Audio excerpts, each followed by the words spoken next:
Okay, YouTubers. So this is my 1995 Lincoln Continental. She was running great. This car only has 60,000 miles on it. Beautiful car, in great shape. You can see the interior is perfect, except for all my trash from when I've been working on it. But anyways, so it was driven by a grandma. She barely ever drove it, but I believe that clogged the fuel tank,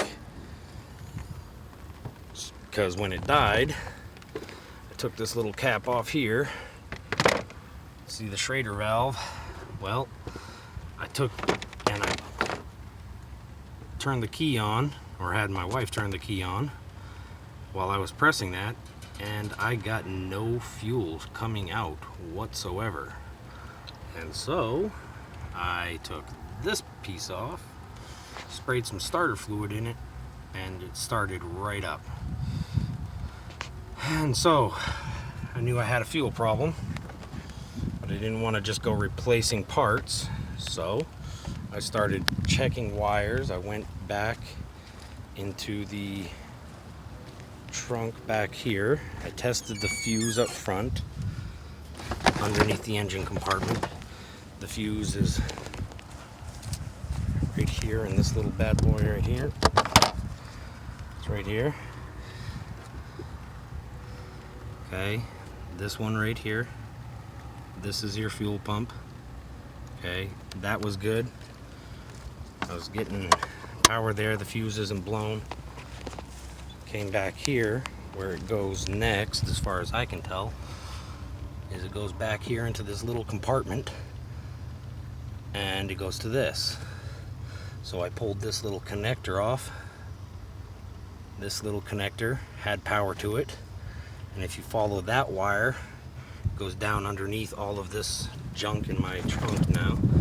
That's all whacked together now, but it comes out to a little relay or solenoid back here behind the seat, this rear seat, but it followed it down, and it's got the connector right here on the passenger side. You just pop this bad boy out. I unplugged this end. I unplugged this end and tested for power. It had power, so I plugged it back in. I tested to see if it was getting power to the fuel pump, and the fuel pump would not turn on.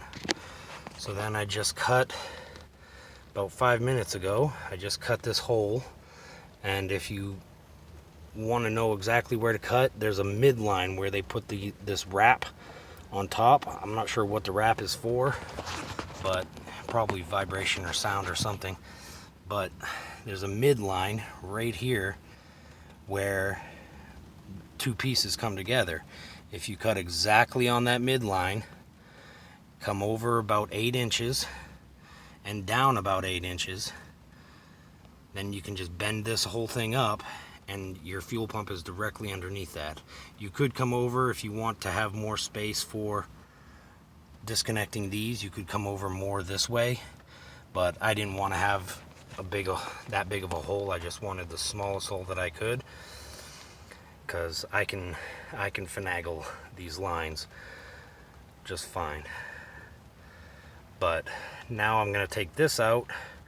I'm not going to replace the whole thing, just the fuel pump itself. It's like 25 bucks on Amazon, and we're going to replace that, put that back in. I'll probably clean the gas tank out. It's probably a good idea to just drain all the gas and clean the gas tank out with some suction, and then we'll put new gas in it and hope she goes. But as far as I can tell, that's the problem.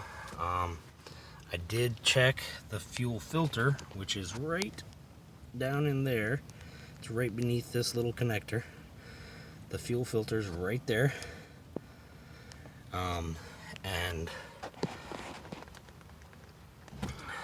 that's it.